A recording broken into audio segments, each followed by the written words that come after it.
Okay, I did it. Hey everyone. Thank you so much for tuning in yesterday as Dr. Robin Ure and I did our first Facebook Live in a long time. As she and I both commented, like we're no strangers to doing them together, and neither is this lady. We've done lots of Facebook Lives, and today we actually get to be on connected like this 3 different times. So we were both before this one, like, which one is this? Because Liz helped me lead the boot camp mastermind that just happened, and we went over insurance. And her her billing manager Shelby joined us, and that was so helpful. So thank you, thank you, thank you. And then later we have our private coaching call. So today we're talking about leadership and what that looks like and how we improve our leadership. And something that Liz and I just got to do, Dr. Liz and I got to do together, was to take her team through the Business Brain Boot Camp. So Dr. Liz, before we jump in, let's just, it's not bragging if it's true. So let's start bragging about you for a few minutes. You first started your career thinking you were going to be a CA, and then that changed when somebody we both know, Dr. Susan Frayne, said something to you. What was it that she said that made you go, huh, maybe? Yeah, I was working at the Palmer College of Chiropractic main clinic, helping students with their community patients. So when you're in your later terms, as we all have gone through, we take patients in from the community where we were at in school. And I don't even think that I had enrolled in CT school yet, to be honest with you. I think that Susan planted the seed of even me getting an education in chiropractic, period, which is absolutely remarkable because, 20 some years later, I got to lead her as a coach in one of the sprints that we did. And I was like, why are you so familiar? So yes, true story. You never know how far reaching something you say may think or do, right? Yeah. So I remembered her, and I remembered her advice about just you've got the gift of gab, you care about people, you'd be a great chiropractor. And here I am. Yeah. And so Susan, thank you. Absolutely. Thank you for seeing brilliance in Dr. Liz and even back then, because it did start a new trajectory. And so I bring that here because we're leading whether we realize it or not. And we can lead really well, or we can lead in destructive ways. And so also, all of you, I want you to know this. Dr. Liz is a past president of the California Chiropractic Association. She is now, can I say the other one, or is it not? Sure. Yeah. Oh, okay. She's now the president of the Blair Chiropractic Society. And if you don't know, Blair is a very technical upper cervical technique that brings in just so much wisdom and knowledge and understanding of the upper cervical spine. All upper cervical adjustments are not the same. I can 100% vouch for that. And Dr. Liz, I would consider probably the best hands I've ever been under. I've spent a lot of time in her office and met practice members and her team members and watched her in action. And it's really just such a beautiful sight to see. It's sometimes like watching myself, just like the natural way that she engages with practice members and the natural way that she is present while knowing everything that's happening in her practice. And so it's a real joy and honor. I also, in some of the times that I have visited her practice, I have even gotten to go with her to things in her personal life. Like we went to a party that one of her practice members was hosting. It was like a housewarming party. They had just done this amazing renovation to this gorgeous home near where Liz lives in California. So I got to see how she interacts with her practice members and how she interacts with her husband and children. And so, private coaching is full scale when you do deep dive private coaching with me. Like, I want to know you at every level, at every angle, so I can best help you. So anything I left out, Liz, that you want to use as a preface for this interview? I think just the history, you nailed it. Like just us being together the last 5 years, starting with the group coaching and the boot camp and escalating to the private coaching. And now because of, I feel like because of you, I've been able to be invited into bigger conversations and bigger, and not bigger, like it's better, just different conversations with different business minds. And now I'm part of other groups where we mastermind that have nothing to do with chiropractic, but everything to do with communication and business and just upping the ante as an entrepreneur. And that's really exciting because, you talk about it often, relationship capital. Mm-hmm. When you can engage in your relationship capital and leverage it, it changes everything. And so that's one of the biggest lessons that I've had learning from you, is being able to do that. And now I get to have conversations in different rooms, and it's like helped me so much with my political advocacy, with my advocacy for my technique, being involved with the national conversation and even the global conversation with chiropractic. So thank you. Yeah, absolutely. And kudos to you for always looking and being willing to invest even 6 figures at a time into your own personal growth and development. I'm always amazed how many business owners have no problem, dropping 20, 30, 40, $60,000 on a piece of equipment. And that piece of equipment will not change someone's life like they will when they're grounded and present above, down, inside out, and well, right? Like there's no greater investment that we can make than in ourselves, especially as leaders and business owners. And you do it again and again and again. And your results speak for themselves, right? Like the investment pays off. So Yeah. tell a little bit about when we met and then how quickly you took, like Liz isn't one of those people who like, if every time, 100% of the time, if I'm like, hey, Liz, get this done, it's done, like almost before the words can come out of my mouth. So she's an action taker, which is always a coach's favorite. So let's go back to the beginning and what happened. So we had invited you, the Blair Society had invited you to be our keynote speaker in 2020. And we were the only group, chiropractic society at large, that held an in-person meeting in 2020. I don't know if y'all remember that thing that we went through where the whole world got shut down, but we as a society decided, like, listen, we're not going to cave. We're not going to stop meeting. We have this planned, and we had a phenomenal weekend. And my staff listened to her keynote, and as she was talking, I was like taking pictures of the QR code and figuring out how to sign my team up. And before the end of her talk, the whole staff was like, we have to do this. And so we signed up for the boot camp and we dove in instantly. And I immediately changed my schedule so that we were every single Wednesday on the calls as an entire staff.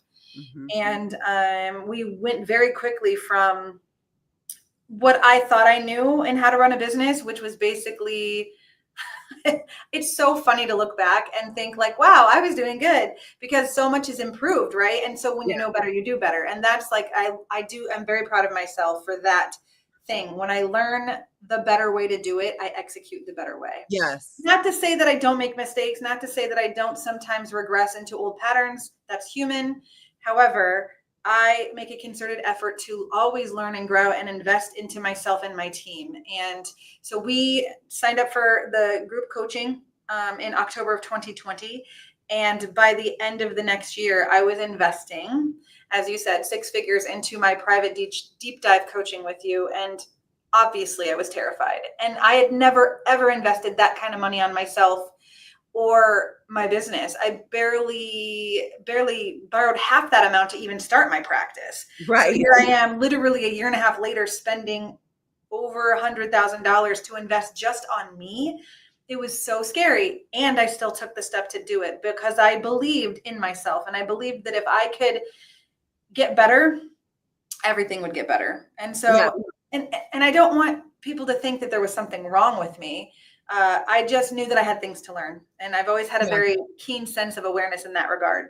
So it was really neat to be able to dive very deeply, very quickly into not even my business. It was more my personal life. It was more my mindset. It was more the victimhood that I often found myself in with certain circumstances. And it was an incredible opportunity to look at it and to sit with it and to heal in Yeah. such profound ways.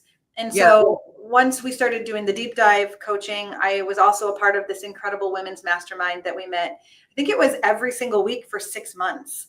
And now those women are some of my very closest friends. Like, we Yeah. literally go to each other's houses and spend time with family on vacations and all over the country. In fact, one of the ladies is coming in August to hang out with me for the weekend. I spent last summer at another one of them, their house.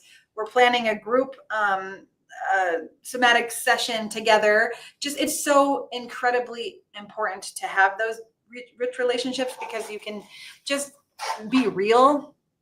And it's so valuable to have done it through this mastermind. So I did that. And then I really wanted Barbara to just come and help me with my business, right? Like, obviously my mental health and my personal journeys were becoming more healthy. And then I was like, let's translate to my business. So she would come down, like I would pay her to come down and literally sit in my office and watch how I operate. And so that was instrumental in being able to identify, like, do I have the right people on my team? Am I running the right procedures? What can I improve from a customer service perspective? And with each encounter that I would have with her and her training and her brilliance, it would just continue to improve. Yeah. And before you know it, I am able to, have associates and take time off and fly to Alaska and do incredible vacations. And it's just been such a fun journey. And it's all happened in the span of 5 years. Yeah, it's crazy fast, and hitting that illustrious 7 figures a year in record time. Yeah. And not just hitting it and playing tag with it, but like continuing to grow Yeah. beyond that $1 million mark. So so let's kind of like go back and rewind. What was happening with your team and leadership that made you realize that something needed to shift, and therefore the Business Brain Boot Camp looked like a great opportunity? I had gone through a pretty big turnover in, I think it was April of 2024. Yeah. The manager who started my business with me put notice in, and I was scared out of my mind, because in my head, she knew everything. And I knew that I didn't know everything about the practice.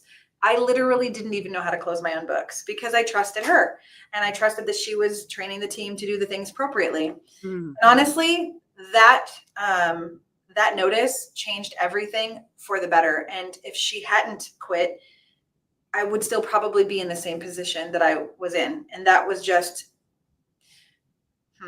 I don't want to say blindly, but like inappropriately letting people have control over my business. And so that notice gave me a good look at, like, okay, what was it that drove her to make that decision? Because up until she quit, she was happy, supposedly. And what was I doing in my leadership or lack of leadership? What was I doing in the way that I carried myself and how I communicated that put her in a position that she didn't want to be a part of my organization anymore? So it was a lot of self-reflection, but it also gave me the opportunity to recognize that I did not have checks and balances in my systems. And I just blanketly gave away things that I didn't have any business giving away. And so since April of 2024, I've effectively cleaned house. Like, I have an entire new team. I have an entire new support system. I don't even think I have one vendor that's the same, really, truly. New bookkeeper, new accountant, new cleaning staff, new Location, new security, new IT, like everything is different for the better. And so I feel like I'm finally coming at my practice from a place of health and stability. And even though it has rocked me in many ways financially, because it was very expensive lessons that I had to learn, it was all for the better. And I know you talk about this, and Garrett Gunderson says, you don't lose, you learn. And I have learned a tremendous amount on how to take responsibility for yourself and the way that you show up, the way that you lead, the way that you conduct your business, because we can adjust all day long. We're really good at that. We're awesome chiropractors. And then there's running a business. And that is a skill set that we know we don't get trained in school. It is our responsibility to learn how to be good business owners, because Mike McCallis will tell you that we are the economy of the world, small business. And it Yeah. is our responsibility as an entrepreneur to create jobs. And Yeah. so I want to create jobs for people who want to serve the purpose that I've been given. And I want to inspire my team to live in that lasting purpose of serving incredible chiropractics to the community where God has planted us.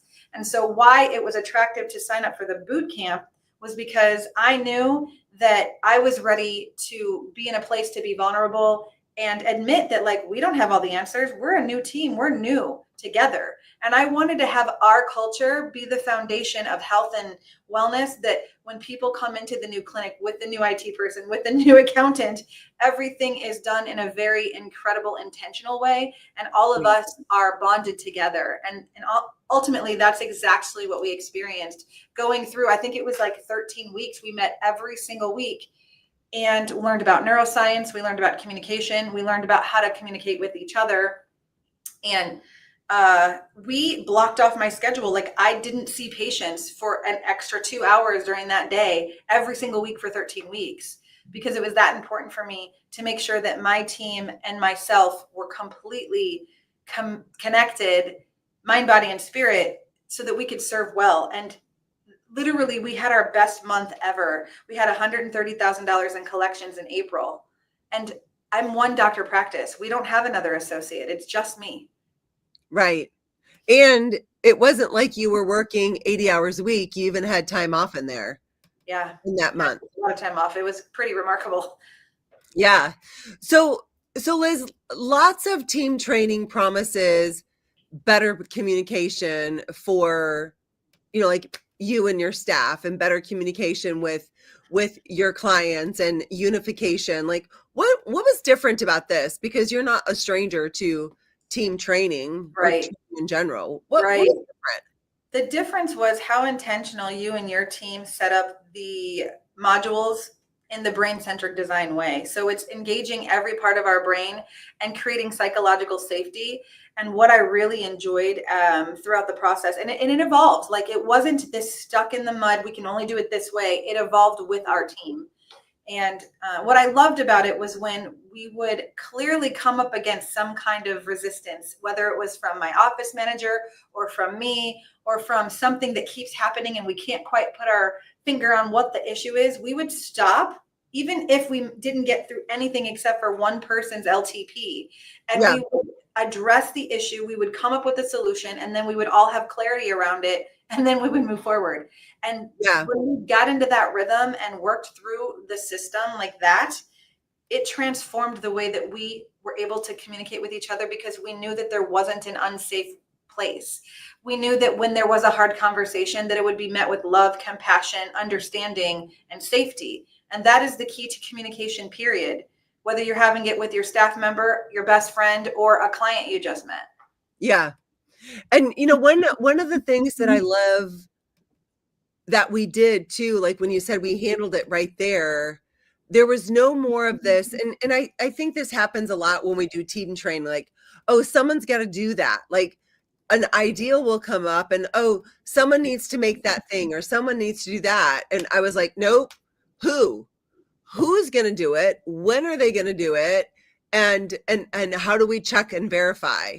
Yep. So there wasn't this putting it off. And it really helped me see too, just from watching your team, it's so easy to do that.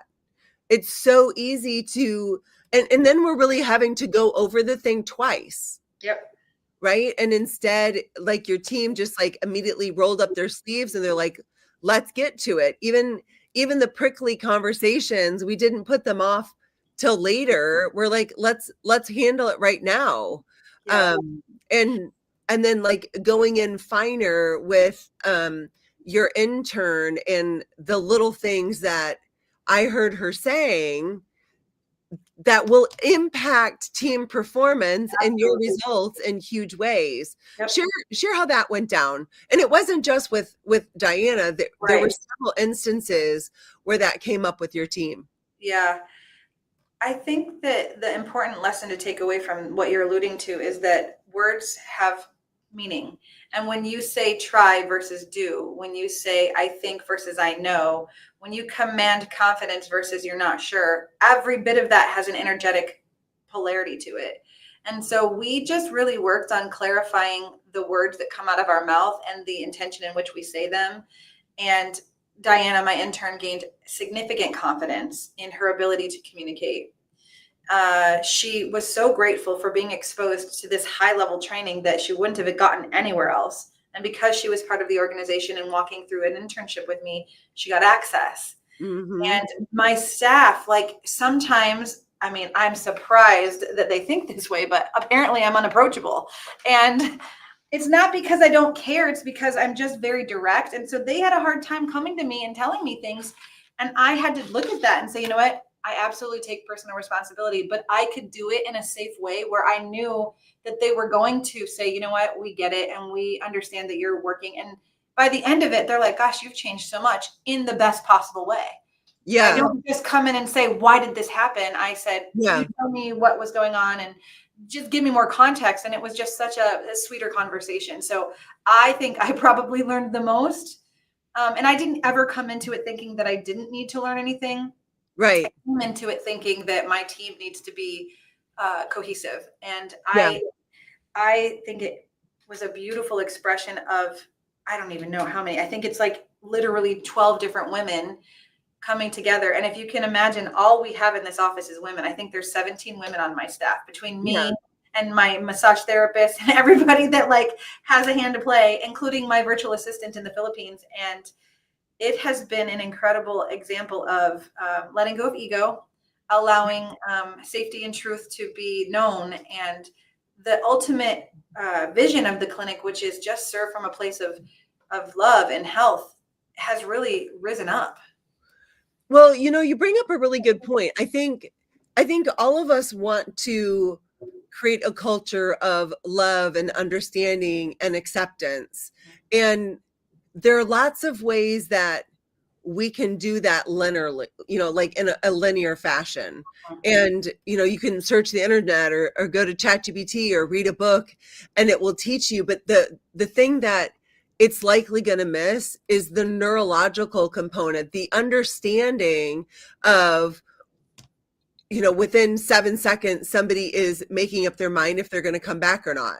Right. Period. Well, so then how do we make sure that they feel seen and heard, and that we're creating a safe container in our practices? Well, when we understand the mirror neuron system, when we understand dopamine, when we understand amygdala hijack, when we understand the RAS and the prefrontal cortex and dendritic arborization and all of those things, now it makes sense. And now we can train our team to not just recite what to do, but they regulate under pressure.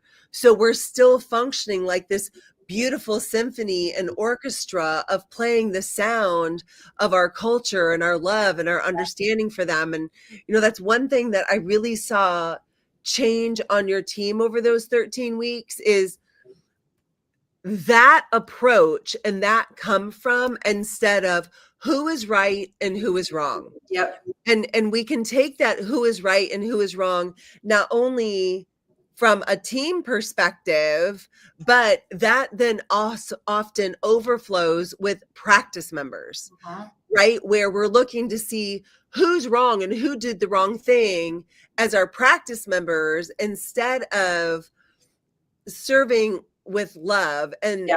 it comes first from here. Yeah. So what did you notice about your team and how that changed, especially like your previous team? It was always who's wrong and you didn't do that right, so I'm going to respond in this way.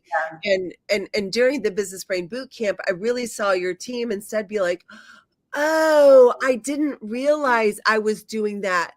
Thanks for pointing it out, which is drastically different. Yeah, or asking for help when they needed it because they felt safe to ask. Instead of being criticized for not understanding something or needing a reminder, even if they had been trained in it, they felt safe to say, hey, can I get some assistance on this? I'm still struggling. Like the thing that we say is, what were you surprised by? What did you know before? Now you know differently. And what do you still need help with? The what do you still need help with is a safety thing. And we often need help, like every day. So what I noticed in my team was what you talked about just a moment ago, with all of that neuro understanding, all of that brain science stuff. If we were to just sit down and like do a, PowerPoint on the prefrontal cortex, my staff would have been like, oh my gosh, I'm not a doctor, I'm not going to remember this. They literally will be deer in headlights. But Right. the way that you presented the information with story and feeding it into our brains through the parietal lobe, through the occipital lobe, through the temporal lobe, and then getting them to think about themselves in a situation in the future, they started to understand it experientially. And because Yeah. it made sense to them experientially and they could see themselves in it, all of a sudden, I mean, they were just like, oh my gosh. And then they were starting to compliment each other. Like Amber is the queen of knowing everybody's name. I don't even know everybody's name all the time. Yeah. I'm like, Amber, who's in room 4? Oh, that's Sally. And she da da da da. And Amber is the queen of greeting every single person by name. And she does it naturally. And so we applauded her for that. And now we want to mirror that because she's like killing it. And, Yeah. everybody else, Tasha is just such a sweet, kind, generous, super chill person. And she just brings the energy in like this steady boat, and everybody just wants to be chill like Tasha, right?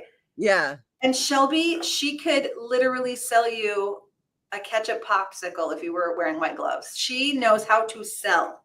And she like gets so excited when she can sell care plans because she knows that that person is benefiting from the care that we have to offer. And she believes Right. in what we do so much. So it was just neat to see everybody's brilliance get lit up and everybody wanted to mimic the brilliance. And now everybody's on fire and we just rally for each other. It's really Yeah. cool. Yeah. Yeah. That's incredibly obvious. Um, Now that you and your team have been through the Business Brain Boot Camp, what feels different, not just in how your business runs, but in how you're leading? I think that it just feels more authentic. It's Yeah. not that I was ever not being authentic, but you wrote a blog post the other day about not knowing, like, I don't know. And it was from a place of like just being able to admit you don't have it all together all the time. And I often used to feel like I had to have everything be perfect. Nobody could ever know that there was anything wrong. And I did that very terribly because I can hide things. My face tells the story. So even though I was trying to pretend like I was fine and everything was fine, there were things that were happening that weren't fine. And I just didn't have a safe place to like talk about it or be Yeah. real.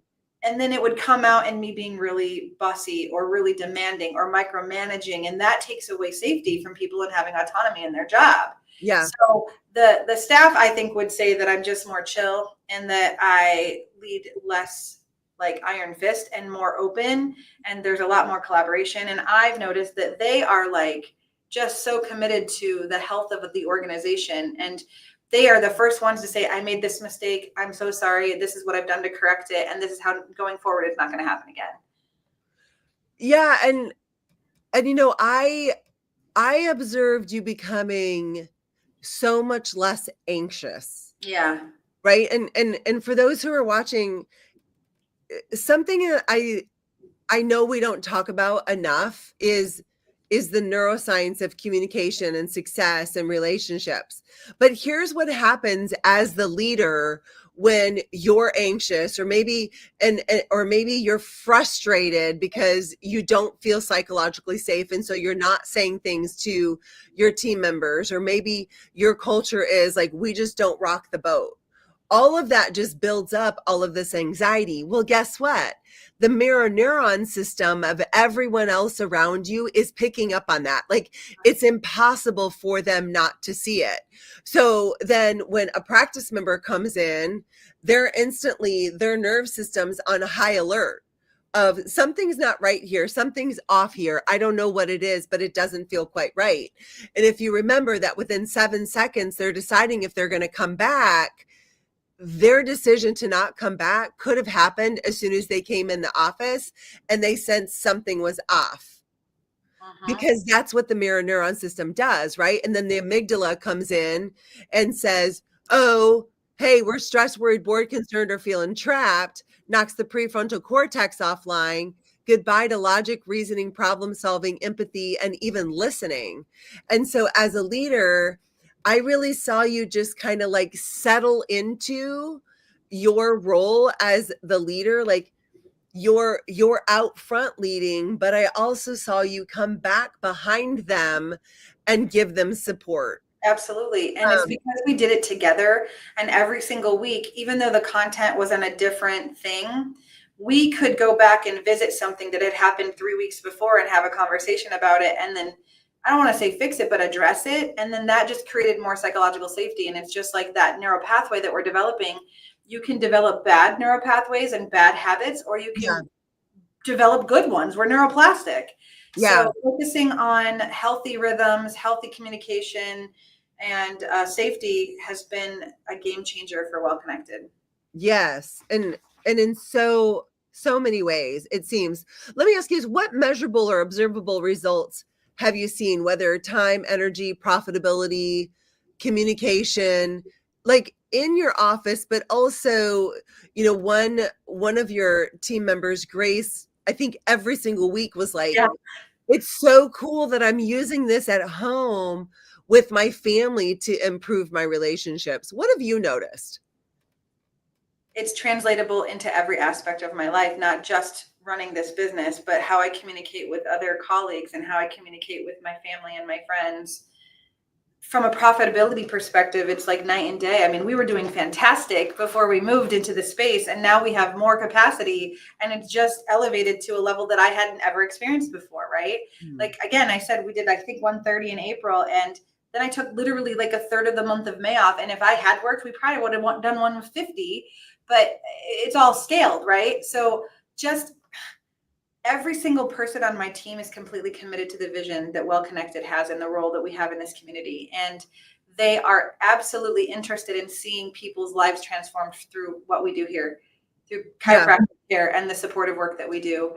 And every team member, whether they're, the janitor that washes the face cloths, or they're the massage therapist that's helping support the upper cervical correction, or my intern who is learning how to do what I do, it's really neat. It's almost like I'm back at Palmer in the days that I was at Palmer, and everybody has spiz, right? Everybody has that something that just it inspires them to keep going, because we've had days that are absolutely bonkers from every possible manner of thing that could go wrong has gone wrong. And yeah, we're still so committed, and we're just like, we survived, we did it, and good job, team, because life is going to yeah, keep lifing yeah, every day. yeah, yeah, yeah. What would you say to the leader who's still stuck in the loop of micromanaging everything, thinking they just need better systems, when in reality they need a reset and a rewire? What would I say to them? I would say, just, it's hard because when you're stuck like that, it takes something pretty catastrophic to rock you. And it Mm, took my office manager of 5 years quitting with literally almost zero notice to be like, oh, I have to change something. So I don't want that person to be in the position that I was in, where it was like, wow, we're in a bad place now, because that girl left and I was left untrained and I had no idea. And so my poor manager that I hired came in, and there was nobody to tell her how to do anything. We had to figure it out together. And that's really difficult to do while you're running a very busy practice. So if yeah, there is anyone out there that's like, but I just need to control it all, the truth is we don't control anything. yeah, We just have to surrender and trust the process, and don't be laissez-faire about it. Be yeah, smart, but like get good help. And yeah, I don't want to see that person have to suffer a really negative consequence just because they're afraid, because fear literally is a liar. yeah. Well, and micromanagement is just fear disguised as leadership. Absolutely.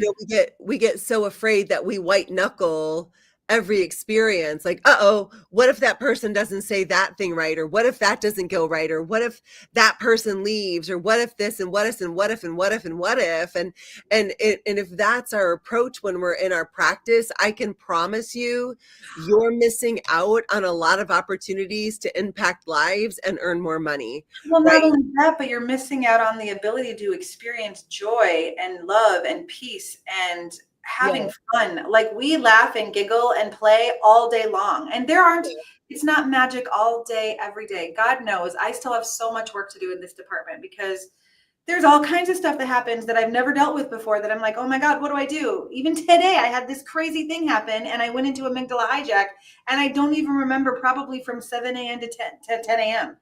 And then I went in the call with Barb and I was like, I can talk about Medicare. I know how to build Medicare. And I just went into that. And that's why I said, I think when we started this conversation, I'm like, okay, what's the next topic? What are we talking about? Because if I Right. know what we're doing, I can do that. But like for Right. real, from 7 to 10 a.m. this morning, I was offline from any kind of actual production in my brain because I was so stirred up about an event that had happened. And so Right. I'm not immune to that. Nobody is.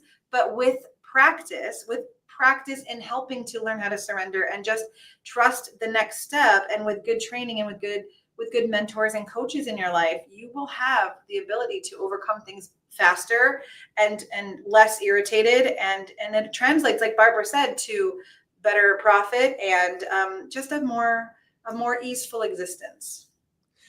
And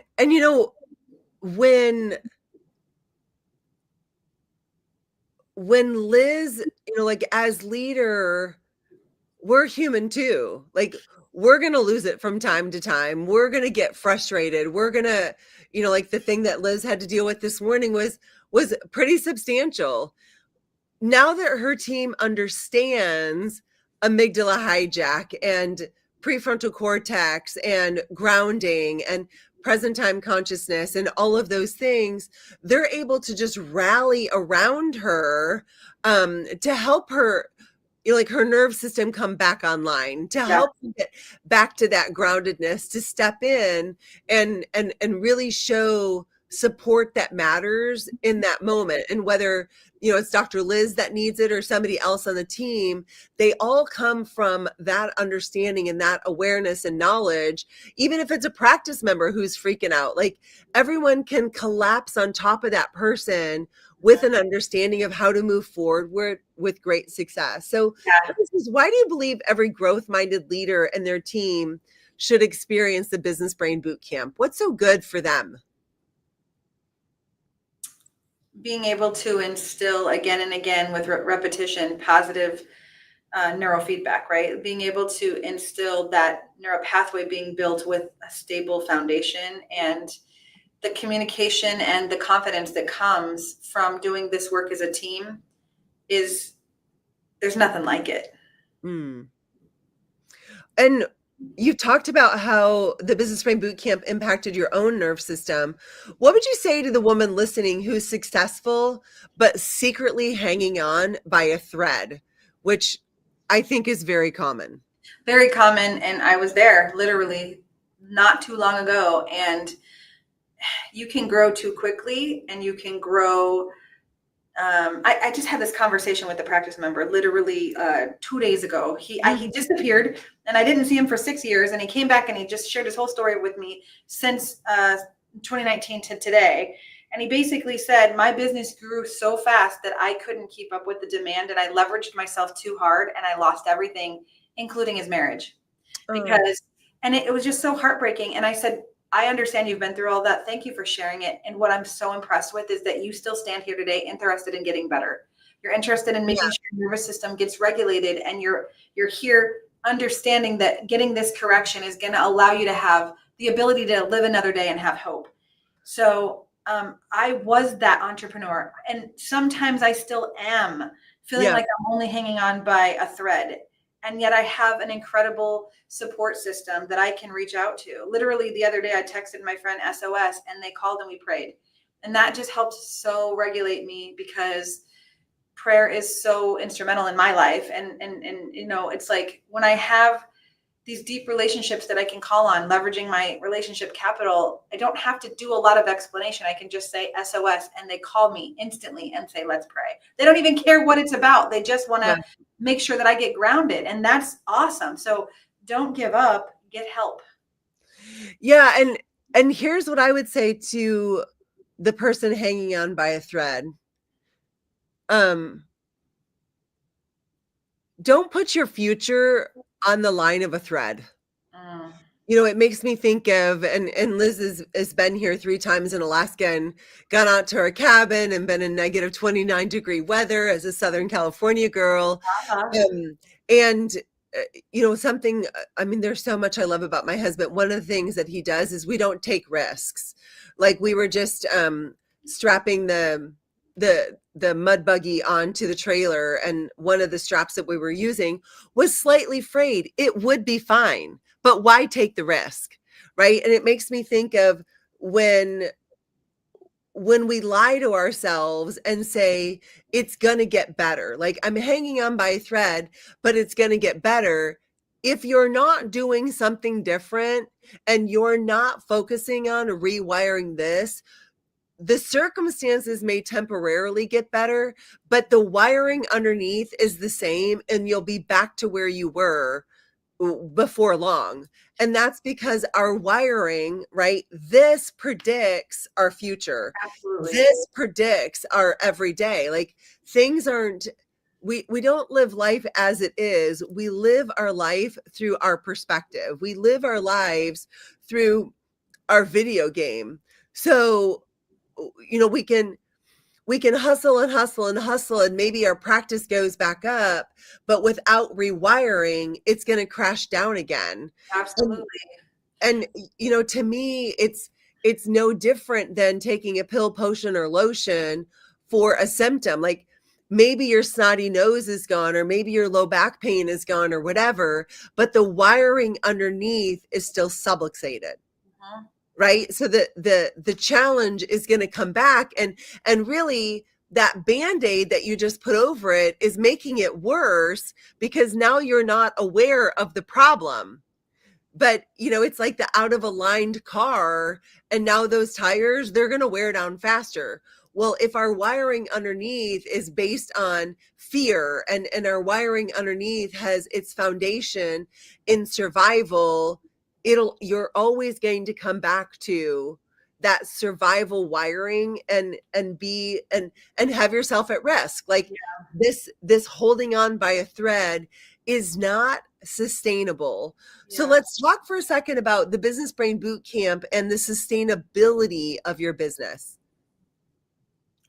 It gave us the ability to communicate and establish operating procedures that are the new level of bare minimum. So we upped the ante with every lesson that we learned and fixed systems that needed to be fixed or established systems that need to be established.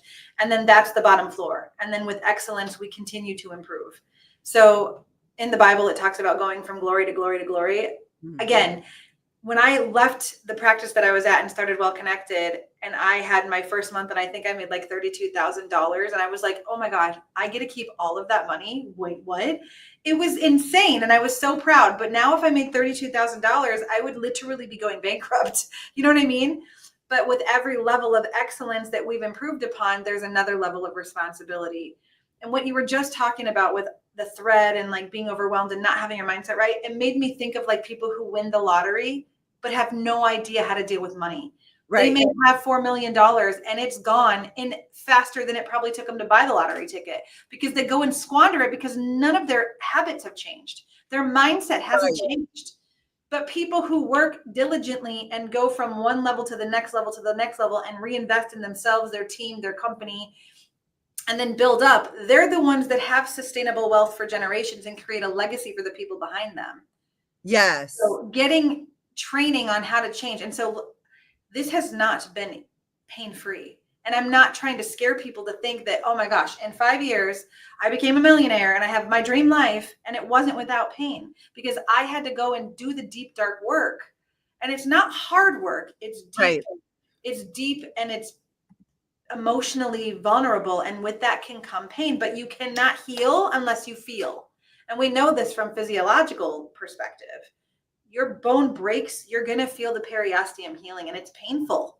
Your ligament tears, they reattach it, you're going to feel that, but you have to feel through it to be able to have a new awareness and then heal. Yeah.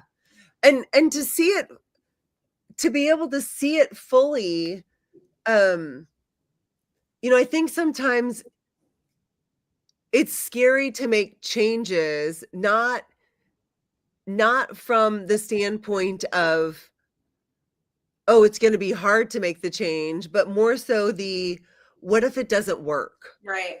the psychological weight of putting forth the effort to make a change. So let's talk to him a minute for the leader and business owner who's like, I've done team training, I've done all of this, and it just doesn't make a difference. I'm going to bring it back to when I was a student and I had been under chiropractic care my whole life because I grew up in Davenport, Iowa. And I was in school spiraling into a very dark place psychologically. And I had been under chiropractic care my entire life. And my one friend said, "You haven't tried everything because you haven't tried Blair." And I was like, whatever, those uppity upper cervical doctors think they know it all and they act like they're God's gift to the world and it's one bone. And I'm pretty sure one bone ain't going to make that big of a difference because if it did, I would be better by now. And then I submitted myself to having a Blair correction because she basically gave me an ultimatum and said, if you don't do this, I will stop talking to you. I don't want to hear about this anymore. And you haven't taken my advice. So why would I be an asshole? Do you know what I mean? So instead of being an asshole, I decided to submit myself to get an upper cervical correction, and it changed the entire trajectory of my life. This is that in the business world and with team training. There is nothing like this that exists on the planet. It is brand new, it is novel, and it is disruptive.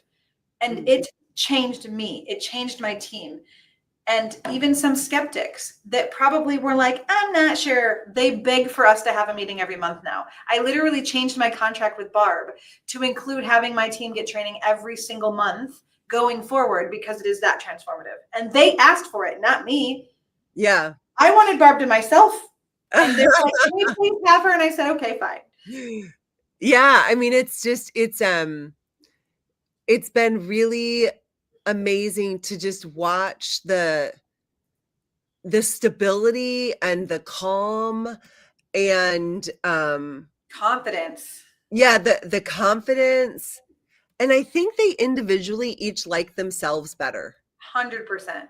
You know, like, and if we're giving off that kind of a vibe for ourselves as a human, and then you magnify that times 17, yeah. Like, holy smokes, talk about like whoa power. Exactly. Women from 17 all the way to 50 something, right? Like the range of ages in my practice from my team is like barely graduating high school to a very mature adult who knows who they are. And it's a remarkable thing to behold, a woman who loves herself. Yeah. Yeah. And cares well for herself, and as a result for those around her. So as we wrap this up, what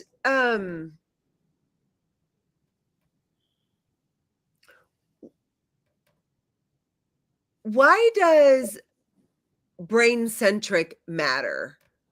And how has that, like, in both, for those of you who are, Liz and I have both done a pretty deep dive into neuroscience and understanding, you know, as chiropractors, we're taught how the nerve system works. I had never been taught, nor went on a journey to learn myself, like, how does the brain work? Like, yeah, I know, like, you know, like cranial nerve, like all of that kind of stuff, but like, how does it actually work in our lives? You know, like from even the standpoint of understanding everyone's playing their own video game, from understanding of capital T truth, little t truth, like how has that understanding changed your experience of life personally and professionally, and distinguish it from the lens of